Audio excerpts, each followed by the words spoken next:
here we are again. Christmas has just gone, so there's only one thing that can mean, which is more new train sets to open and have a look at. And this one is the Midland Flyer, which is uncannily almost identical to the City Industrial set that was opened not so long ago. And I do believe that there's at least another couple of sets that are almost exactly like this as well. There's one called the Highland Rover, and there's one called the Western Belle or something like that, I'm not too sure. But basically, Hornby seem to have released a whole load of these types of sets, just changing the Loco livery, depending on what railway company the Loco belongs to, and a couple of the wagons. But they generally basically they keep the same format. So you have a wagon, you have a coach, and then you have a low Mac, which is a bit annoying because they don't seem to go around corners and points very well. And then another wagon on the end as well. Plus you get loads of accessories and the usual extended oval of track with a siding. Well, anyway, let's get her open, shall we? And have a look at it. Now you have to bear with me because I'm doing everything in reverse. As you can see, I'm behind it. The camera's over there, I'm over here. And I've not done this before, but it's so that you can see better, I think. So if I get a bit muddled up sometimes, you'll just have to excuse me.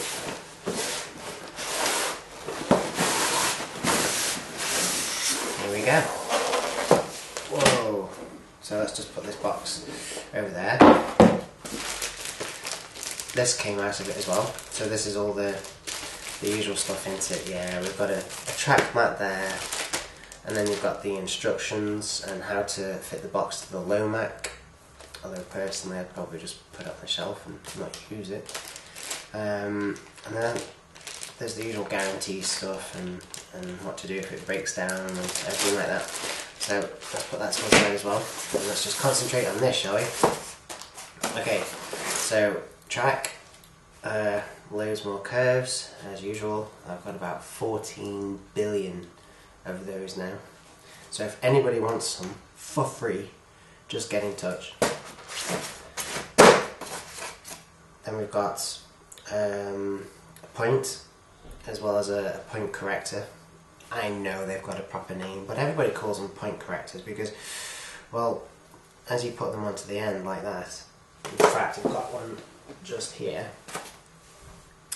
you can see that they correct the point. They send the point straight again, straight in parallel with the original direction of path.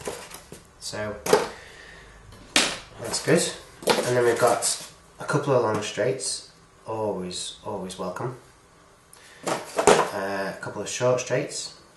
You can never have enough of them either.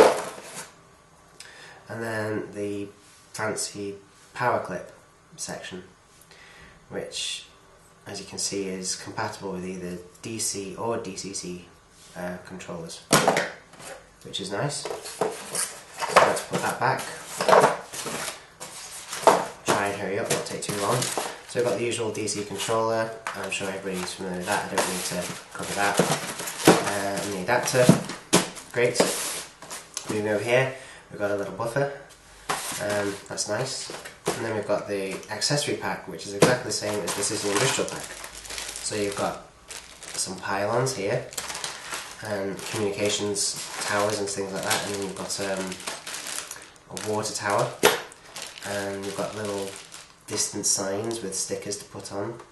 I mean, obviously it's definitely a train set, but even if you're a serious model railwayer, you could easily paint these and edit them to make them much more authentic, to make them much more realistic. You could cover them in rust paint and put little bits of moss on them, and there's stuff you can do. None of this stuff has to be thrown away. And then there's the usual little two guys that like to go into the the back of the Loco.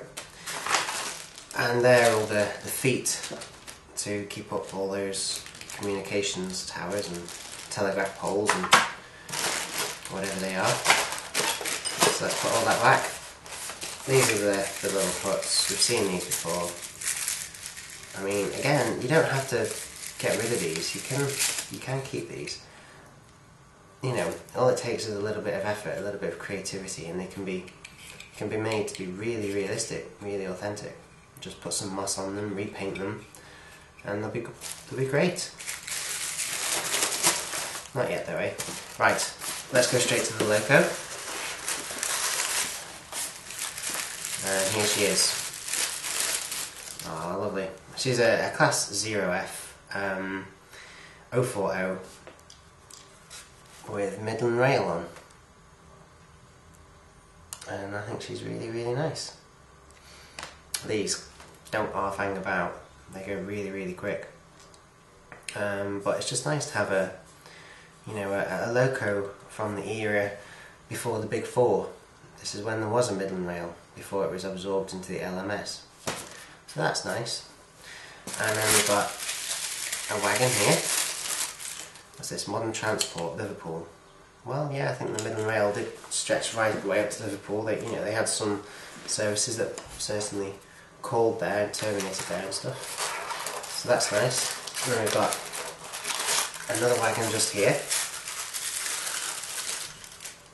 Yeah, that's the typical XP wagon, as I've come to call it, because you can see it's just got XP on the bottom there. I've got quite a lot of these now, but they're just a general utility wagon, aren't they? They're really good. They're really authentic. They're nicely detailed, and you can even repaint them or do whatever you want to them, or not. This looks like a coach. Yes, that's just a nice little four-wheeler coach in maroon and gold. So that's nice. That'll go with my LMS Loco actually, the small one. And then here's the Lomac, which people do seem to be having trouble with. Hornby, are you watching? They don't seem to go around bends or points very well. They seem to derail. I've not looked into it extensively yet. Perhaps they just need making heavier. Or perhaps there's a fundamental design problem with it, I'm not too sure. But I will look into it and do a video on it.